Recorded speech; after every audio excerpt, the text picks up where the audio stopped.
All right, so Josh, congratulations. Ross told us the story of how he found out. How were you informed that you made your second Pro Bowl? How was he? He said Doug called him. Yeah, Doug called me too. Yeah.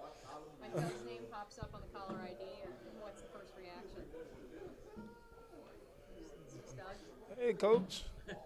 I was on my way to pick up my son from his little after school program, so I was already I had sleeping kids in the car, so I was on full daddy mode, and he called me, let me know. You know, you get things like this when you play at a high level, you know, which is cool.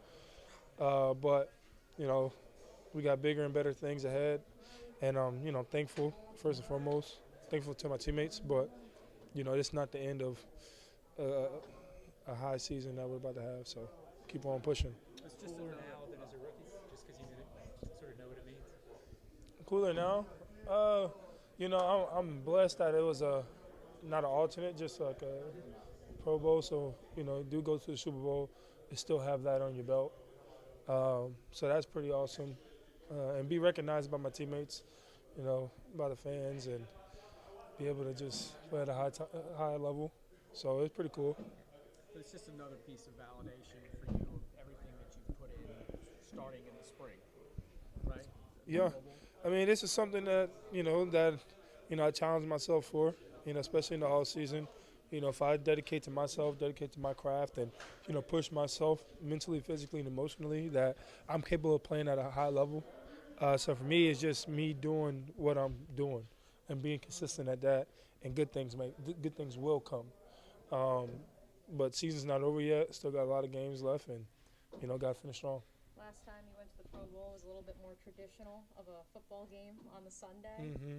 Are you looking forward to the flag football, the dodgeball, the events that now go into Pro Bowl week? I don't know. Hopefully we're in the Super Bowl, so I can watch those guys do it. And that's really all I'm really worried about. But I'm blessed and thankful to be a first player. I don't know what you even call that, just to be a Pro Bowler. So, job not done. Got to move on, and yeah. You said the other day that last week was the best week of preparation you guys had by far. How does this week compare to what you guys? Man, it's the same thing. The attention to details, the communication, the physicalness up front, the little details, and being in your gap, owning your gap, knowing what to do when the play is called, knowing what to anticipate the calls that you're going to see, and playing at a high level. It's just been continuous. Started from yesterday to today. It's just been a great carryover, and we're looking forward to tomorrow to see how well we can get better from today. So we can continue to just get better. We'll be right where we need to be. A lot of folks believe this could be Derrick Henry's final game as a Tennessee Titan. Obviously, you've faced him now for 5 years. Your expectation for facing him, number one, but number two, maybe the hoopla surrounding it. So what's the question? What do you expect from Derrick Henry, knowing that there may be this added extra incentive of, is this his final game in Nashville? I mean, it could be anybody's final game in any team. So, he's been a heck of a player. MVP.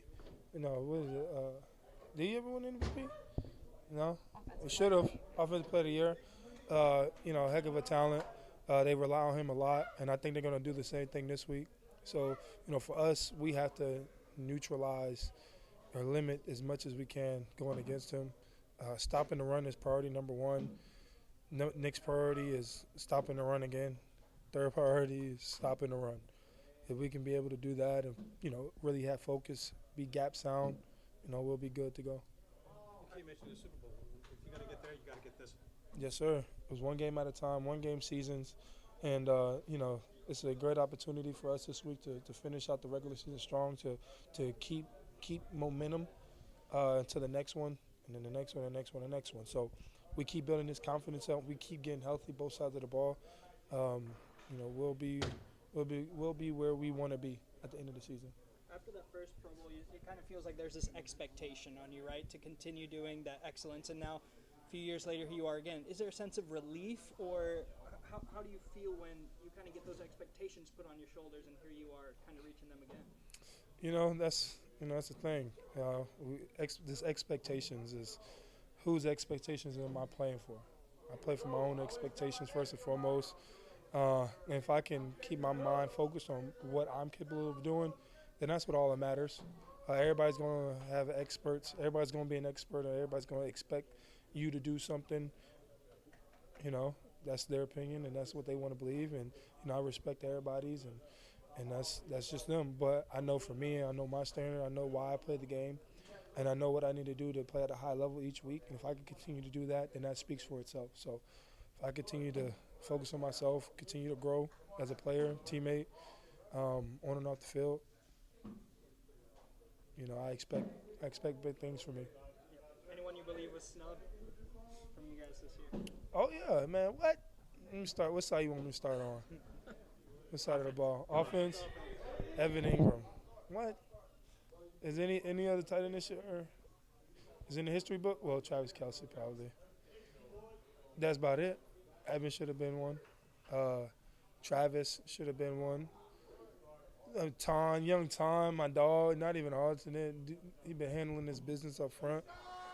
Trevor, who else? Receiver. Oh man, Kirk didn't get hurt. Holy crap! I mean, I haven't seen one person cover that man yet. Defensive side of the ball, really. Defensive side of the ball, you know, Foyer. How you leave Foyer out? You know, that's the thing. I think because he went to Yale. You know, I think he got a little hate because of that. You know, just like I get a little hate because I went to Kentucky, so they kind of like lower my standard a little bit. I think that's the reason why he didn't get it. But Foyer is a hell of a player. Who else? Rayshawn, D. Will should have been a first one.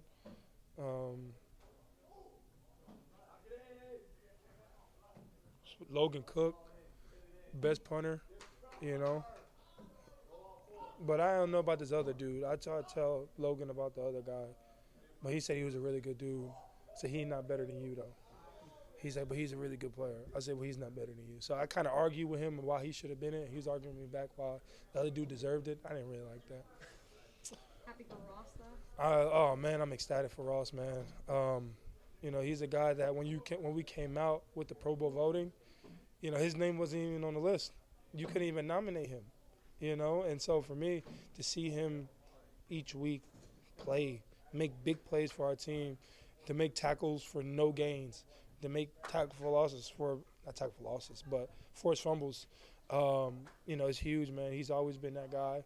And I think he's an ascending player, and I think he's just going to keep getting better and better each year. You think Foy, because he's not the most flashiest player out there, do you think that's one of the reasons? Man, it's gritty, not pretty. Ugly game. Show the shirt. There it is. There it is. Hey, Foyer.